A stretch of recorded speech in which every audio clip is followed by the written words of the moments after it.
This is a drama recommendation video of the recent Chinese web drama Hello, Dear Ancestor, 亲爱的活祖宗.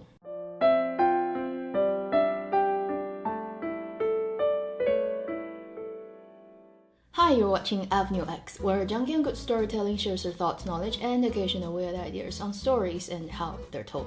亲爱的活祖宗, Hello Dear Ancestor, or Dear Live Ancestor, depending on where you see the translation, is a 24 episodes long web drama. This is a time travel story that you see a lot in Asian drama land and also on China's online web novel community. And the story talks about a young general from the Three Kingdoms period who fell into a river during a battle and woke up in modern 2018 in a very high-tech sort of lab without much memory of how it happened. And the first contemporary person that he gets to meet is a girl who looks exactly like his elder brother back in about 1,800 years ago, and who also happens to have the same family name and is actually the descendant of his elder brother. And as fate should dictate, they end up in the same house, and a lot of interesting, funny love story, romantic comedy happens. If you've been watching my drama review videos for a while, you know I prefer the sort of more serious, the more epic,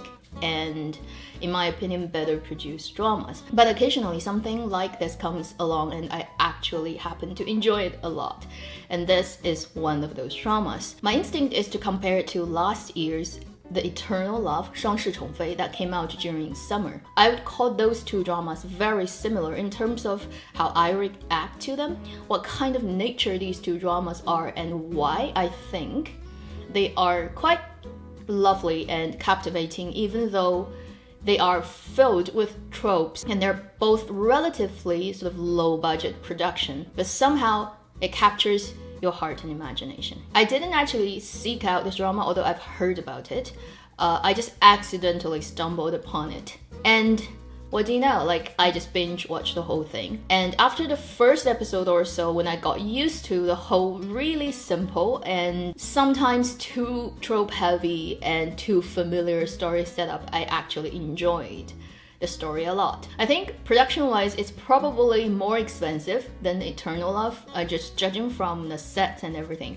But it also contains a lot of built sets, fake backgrounds, and in general still a very limited production in terms of how many sets they can have.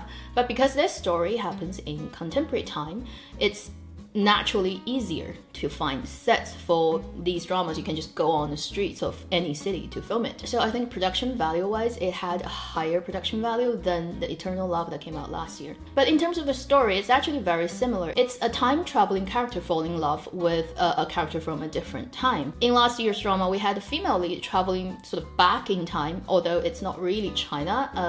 It's kind of a fantasy land that they set up to be. Whereas in this drama, it's the male lead character who travels forward into future and meets a contemporary girl that he falls in love with. But if you take out all these sort of physical and outside elements, it's actually a very similar story. I think the main reason that I enjoyed both dramas is that it came across screen as very genuine work, by which I mean the actors, the directors, the whole production gives you the feeling that they care about the story they're telling, even though it's a very trope heavy, probably never gonna win any awards kind of story. The people who are involved give you the feeling that they gave their 100% and they believe in their characters, they believe in the relationships and interactions. And because of that, it reads as very true. This drama, although it has the time travel element, it is essentially a light romantic comedy that's filled with a lot of funny, little, heartwarming, sweet moments. If you are somebody who loved The Eternal Love, you probably would really enjoy this drama too. The female lead actress, Dong Qing, is from With You. She played Beta in that school drama led by Liu Haoran and Tan Songyun that I talked about in my previous video. When I watched that drama, I was very impressed by the ensemble cast, and that includes her. She, as a supporting role, did a fantastic job. I think she is one of those actresses who are not physically stunning to the point that you only see their pretty face, but her acting skill is super fluid and natural and very well trained. Like, you can tell she's trained from proper school, which is Beijing Film Academy, I believe. And she's actually quite experienced. She's been working for a long time. And all her reactions and her expressions and the way she acts and talks is extremely like human.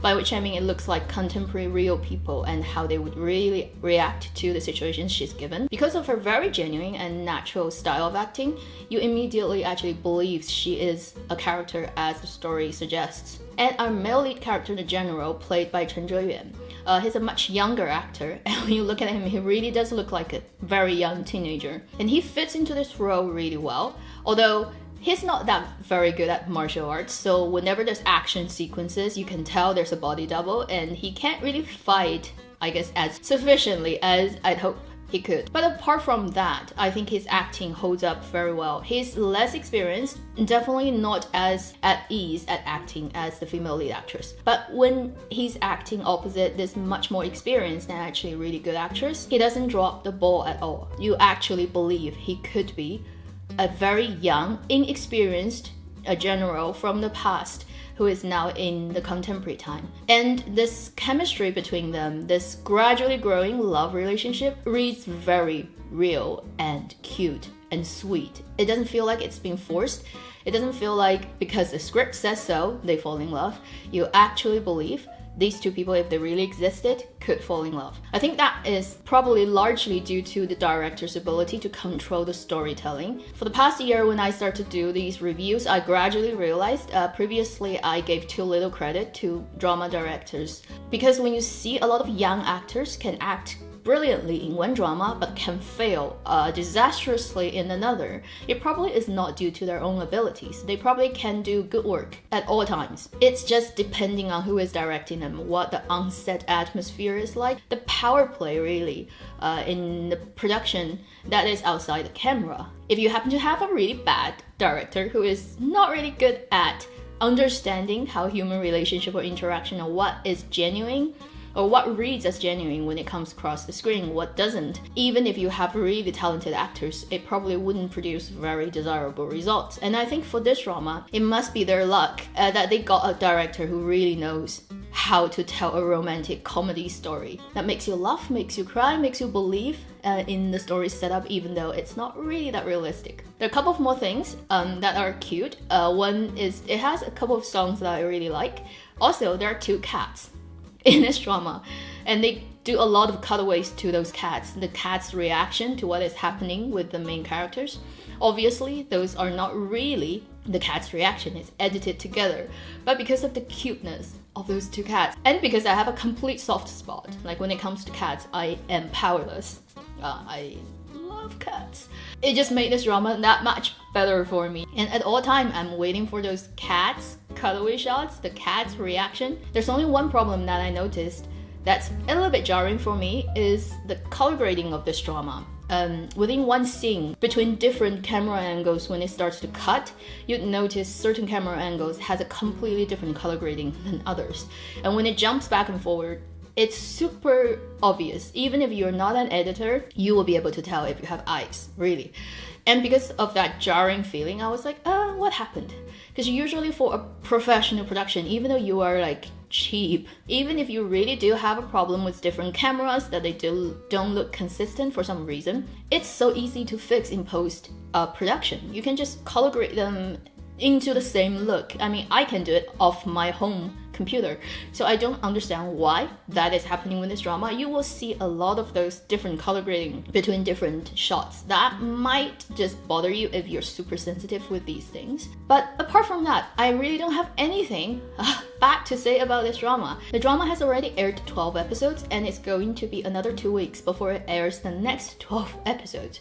So strictly speaking, this is not a first impression video. It's not really a review video. It's like a halfway review video or kind of a recommendation review. But when I say it's recommendation, I'm running a risk because the next 12 episodes might be a disaster. You never know these things about Chinese dramas. But I have a good feeling that it's going to be okay till the end of this drama. And I know it's not on Viki, not on Drama Fever, not even on YouTube.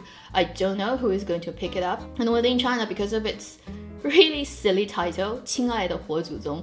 It sounds like a really bad movie or a bad drama, and also because it only came out recently and because of membership restrictions, like if you don't have membership, you can only watch like right now, like first 6 or 8 episodes or whatever. Not many people have actually picked this drama up. Like you don't even have a rating score on Douban, which you need to collect enough number to actually make the website start to show numbers. So I think this drama is still at the early stage that a lot of people haven't really seen it. And you can never predict if the internet is going to respond really well, like how they did it with the Eternal Love last year, or maybe this drama is just going to sink silently. We never know. If it becomes really popular, there's a high chance that some websites outside China will pick it up. If not, maybe not that lucky.